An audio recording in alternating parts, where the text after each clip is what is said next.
Il n'y a toujours pas de véritable carreau. Le terrain est très difficile, il est ensemencé de petits cailloux. Un terrain très technique. Les dirigeants ont très bien réalisé leur aire de jeu. Fabien Huette qui ne rentre pas, sous le regard désabusé de son copain Franck Sciavata.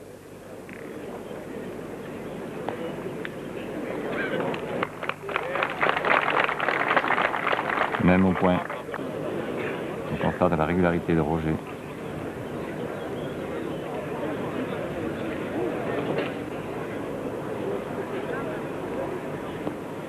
Christian Pedrero. Continuellement dans le bouchon. Frédéric Hamon qui ramasse la boule.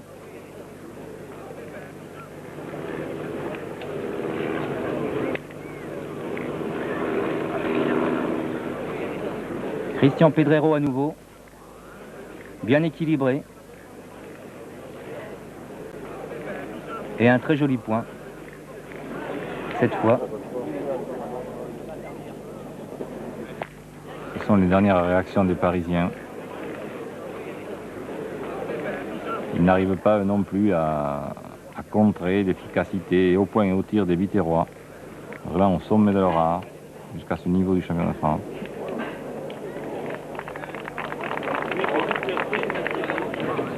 Roger Marco, lui aussi régulier au point, ce qui lui vaudra à son tour d'être sélectionné en équipe de France pour Monaco.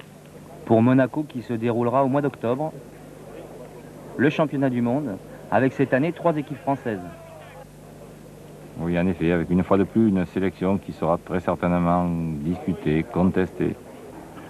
C'est difficile d'avoir une équipe, à part celle qui est championne du monde, qui puisse faire l'unanimité. C'est vrai que les champions du monde sont incontestables par excellence. Un magnifique résultat qui démontre l'efficacité de Marigot. Petite intervention, là effectivement les arbitres sont un peu intervenus pour demander à Marco et Marigot d'accélérer le jeu. C'est la fin de la partie, ils prennent leur temps et ce n'est pas toujours du goût du public qui a pris les Biterrois en affection. Il faut dire que ces moments où on sent la victoire, on sent qu'il ne reste plus qu'un geste ou deux pour concrétiser cette victoire. On ne peut pas le gâcher, on le savoure intensément, surtout à ce niveau de la compétition, et voilà, c'est fait.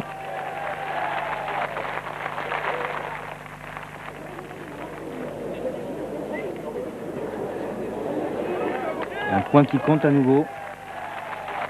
Et c'est la fin de cette partie. Cette partie qui se termine donc par la qualification des Biterrois sur le score de 13 à 6. Nous enchaînons par un autre quart de finale. Nous allons retrouver, il se dirige ici au rang, Georges Simoes, qui sera associé donc pour le championnat du monde aux deux Biterrois, Marco Marigot. Ils sont opposés ici à Thierry Boy, Noël Bengler, Carvure donc, et Adrien Ferré, l'équipe des Bouches-du-Rhône. Georges Simoes est associé à Gérard Parizet et José Boer. Nous avons déjà vu tout à l'heure, lors d'un tour précédent. Carvure, savez-vous d'où lui vient son surnom? C'est le journaliste de la Marseillaise, Mario Garot, qui me l'a confié. Alors que Carvure débutait à la pétanque, il était alors âgé de 10 ans.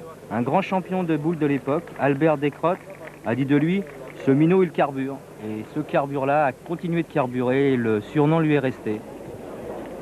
Voyons ici Gérard Parizet, un personnage qui serait peut-être plus à l'aise sur un terrain de rugby. C'est vrai qu'il a une stature de rugbyman. Il est effectivement très impressionnant dans le rond, une grande présence dans les parties. Simoes très élégant. Quelqu'un de racé. Ferré, Adrien Ferré, qui manque à sa première. On balaye le graton. La frappe est réussie.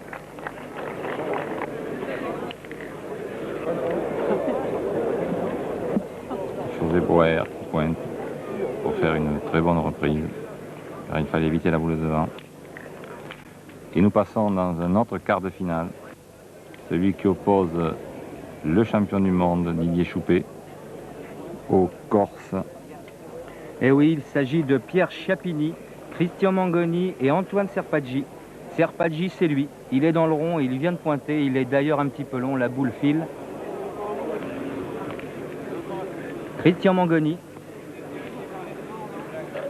Alors que le tireur est donc Antoine Serpaggi. Et voilà, dans un moment de réflexion.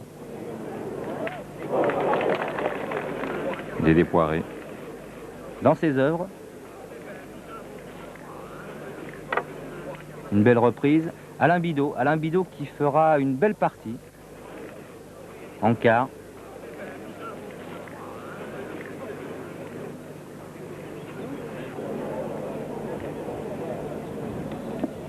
Une boule manquée au pied. Oui, manqué au pied, c'est vrai qu'il était très difficile ce terrain, et notamment au tir. Je confirme donc que la différence pouvait venir davantage du point.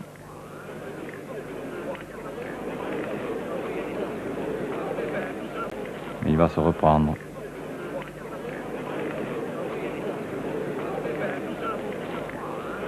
Magnifiquement d'ailleurs par un demi-carreau. Ouais, pas déglissant. Bidot à nouveau. Alain jouait aussi sa qualification pour les championnats du monde, parce que l'an dernier déjà il avait été retenu. C'est vrai que l'an dernier il faisait partie de la sélection nationale puisqu'il avait participé en Espagne au championnat du monde. Il jouait avec Laurent Morillon et également avec Jean-Luc Amblard. Une équipe qui n'avait pas connu une issue très favorable d'ailleurs dans ces championnats. Encore une boule manquée à 10 devant.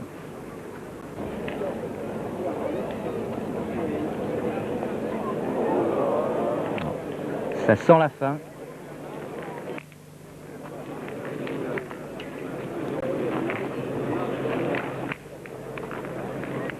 Un peu nerveux Didier tout de même.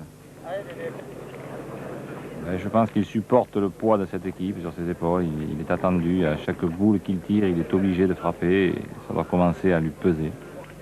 Comme vous pouvez le constater, Bidot, Poiret et Choupet vont s'imposer 13-3. Alors que Marigot se qualifie face à Siavata 13-6. Pariset également qui se qualifie pour les demi-finales. Et dernier qualifié donc pour ces demi-finales, Daniel. Qui bat Besson 13-4. Il reste donc 2 équipes d'Île-de-France dans le carré d'honneur. Il faut le dire que ces terrains étaient magnifiquement préparés ici à Brive, des terrains très techniques qui ont fait la part belle aux pointeurs. Et la plupart des équipes qui n'avaient pas de pointeurs dignes de ce nom ont souffert et ont subi les affres de l'élimination. Je crois, Marc, c'est le premier enseignement que l'on peut tirer de ces championnats. D'abord, la part belle au bossu, comme on dit aux pointeurs. Oui, tout à fait. C'est un peu le retour à une conception originelle du jeu de boule en triplette, où il faut absolument un pointeur de métier. Ça se confirme aujourd'hui avec notamment Pedrero, le pointeur de Marco et Marigot, qui a fait une magnifique partie, très bien mené le bouchon, et d'ailleurs ils se sont qualifiés sans problème pour les demi-finales. Et oui, qualifiés sans problème pour les demi-finales, nous les retrouvons, ces Biterrois qui sont opposés cette fois au Blagnaquais de Georges Simoes, avec Christian Pedrero. Dans une partie que les joueurs de Haute-Garonne vont dominer au départ, puisqu'ils vont mener 6-2. En effet, il y aura une mauvaise partie, enfin la seule, la mauvaise qu'ils auront réalisée des Biterrois. Alors qu'ils étaient réguliers jusqu'à ce stade de la compétition, ils ont eu une baisse de régime, peut-être la fatigue. Il ne faut pas grand-chose pour dérégler une si belle mécanique. Une baisse de régime et également on les aura vus moins tirés dans la partie. Peut-être aussi parce que le pointeur tête n'aura pas fait le jeu qu'il avait fourni jusqu'à présent et la prestation irréprochable qu'il avait produite.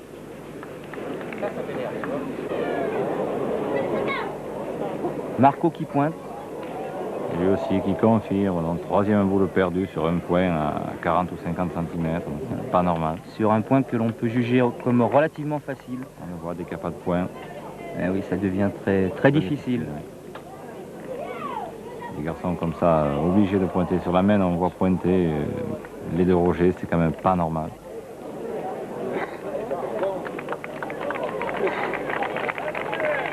Il a fallu 4 boules pour gagner ce point. C'est énorme. Et voilà, on découvre le sauté de boule dans la main droite de José Boer. Assez original. Marigot, une nouvelle fois condamné à pointer. Et d'ailleurs qui perd à son tour le point. 5 fois ce point a été perdu. Un joli cercle, les boules qui forment un cercle, mais... Trop éloigné du bouchon pour les Biterrois. Ouais. Le visage tendu de Gérard Parisé. C'est vrai qu'il est très tendu, Parisé. Très impressionnant à jouer. Il rajoute très facilement un deuxième point. Georges Simoes, qui lui rentre également. Une particularité pour ce garçon, il a déjà été au championnat du monde, il a représenté le Maroc il y a quelques années. Il pourra y aller dans une deuxième fois, cette fois pour son pays. C'est très bien ainsi, associé aux deux Roger, ça devrait faire une superbe partie.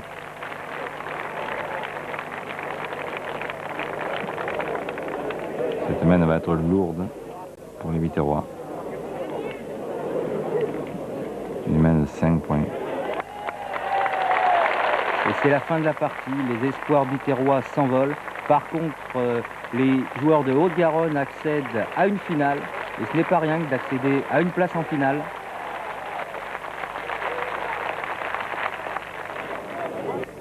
Nous assistons traditionnellement le dimanche après-midi à la finale des Dom-Tom, dont le président Bernard vient de lancer le bouchon. Elle va opposer cette année l'équipe de la Réunion à l'équipe de la Guadeloupe. Il faut signaler en ce qui concerne ces équipes-là, la Réunion notamment était présente en quart de finale l'an dernier de la doublette, et cette année en tête-à-tête, le champion de Polynésie dont a sorti le champion en titre, Vatiès, en 8e de finale. Il s'est incliné de peu en quart de finale au Canet il y a une quinzaine de jours. Cette coupe sera remportée par l'équipe de la Réunion par 13-5, après une partie très suivie. Ces joueurs manquent peut-être un peu de confrontation, vu l'éloignement au haut niveau. C'est sûr qu'ils sont un petit peu à court de compétition de très haut niveau, et lorsqu'ils sont confrontés justement au niveau d'un championnat de France qui est très relevé, c'est souvent difficile. Nous rentrons à présent de plein pied dans la deuxième demi-finale qui, avec le recul maintenant, a été le grand tournant de ce championnat, le grand événement. Cette partie aura duré plus de 3 heures avec des rebondissements étonnants. Nous constatons une domination, une pression de Gérard Tourné dans cette équipe francilienne. Il prend nettement le dessus sur Alain Bidot qui fait un mauvais début de partie, se reprendra d'ailleurs sur la fin par la suite dans quelques mènes. Didier Choupet, obligé de faire le plein dans cette partie pour rester au contact avec ses adversaires. Sans cesse sollicité par les points de Tourné puis de Tony. Un garçon très calme, plein de sang-froid, excellent tout au long de ces 2 journées. Tony qui aura joué un vrai rôle de milieu. De nouveau collé au bouchon.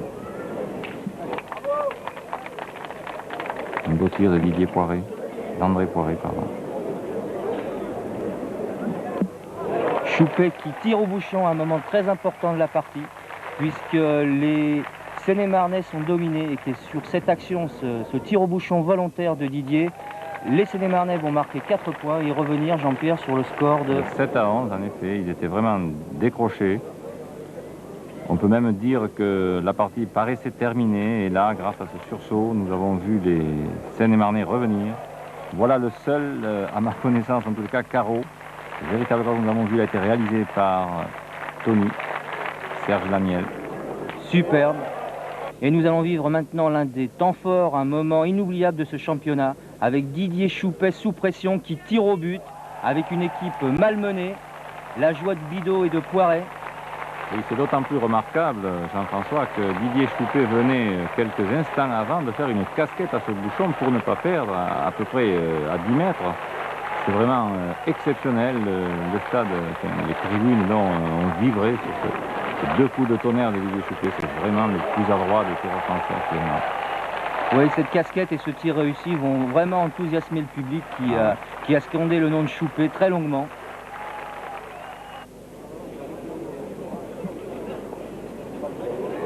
Après ce tournant, de nouveau, les Seine-et-Marnais sont revenus à hauteur des garçons de la Seine-Saint-Denis et vont même être en position, en fin de cette semaine, de pouvoir donc accéder à cette finale tant attendue, tant désirée par les uns et par les autres, après pratiquement 2 journées de pression, de tension. Encore un remarquable tir de Tony.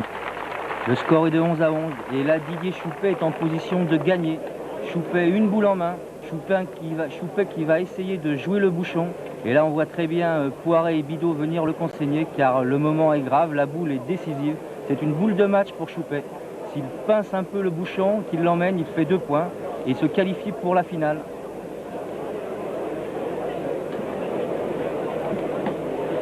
Il ne faut pas oublier aussi que Didier Choupet est un excellent pointeur, alors qu'on ne le connaît qu'un grand tireur, puisqu'il a été déjà 2 fois sous-champion de France tête-à-tête et 2 fois champion d'Île-de-France tête-à-tête. C'est aussi un spécialiste dans du point, il sait tout faire. Ah, dans les grandes équipes, les tireurs pointent et les pointeurs tirent, c'est devenu fondamental. On remarque également la fébrilité de Gérard Tourné, qui ne tient plus en place, il sent que le moment peut être décisif. Choupet pour la gagne.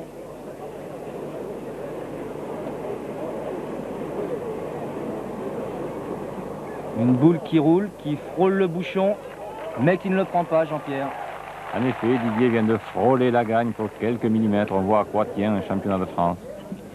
Nous sommes maintenant dans l'avant-dernière main, puisque le score actuellement est de 11 à 12 en faveur des Seine-et-Marnais.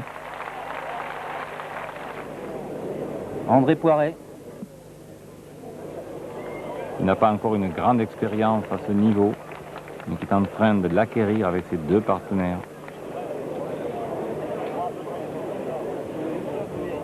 Nous jouons depuis 2h30. Très beau point de Didier à nouveau. Très beau point de Didier. Et là, une autre boule de match. Tout le monde retient son souffle. La seule boule que va avoir Gérard Tourné à tirer, il est obligé de la taper, sinon il a perdu. Manqué perdu pour Gérard Tourné. Et c'est frappé. Et le public n'est pas ingrat. Non, le public applaudit parce qu'a fait Gérard Tourné à ce moment-là, c'est grand, c'est très fort. Enfin, il a frappé la boule. Très difficile dans ce contexte, dans ce cadre, la chaleur, la pression, le niveau de ce championnat. À 1 main maintenant de la finale. 12 à 12. Un petit point pour un pied en finale. Et voilà, le bouchon ne sera plus lancé.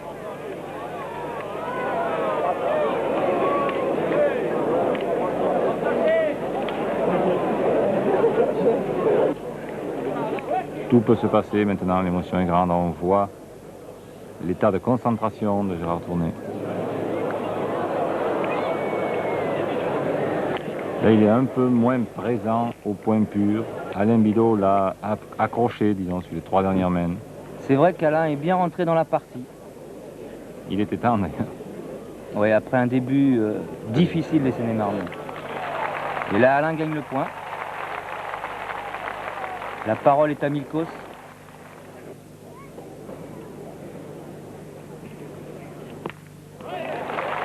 Je ne pense pas que son tir passe école, il n'est pas orthodoxe, il n'a pas une position, il n'est pas gestuel, mais par contre il est très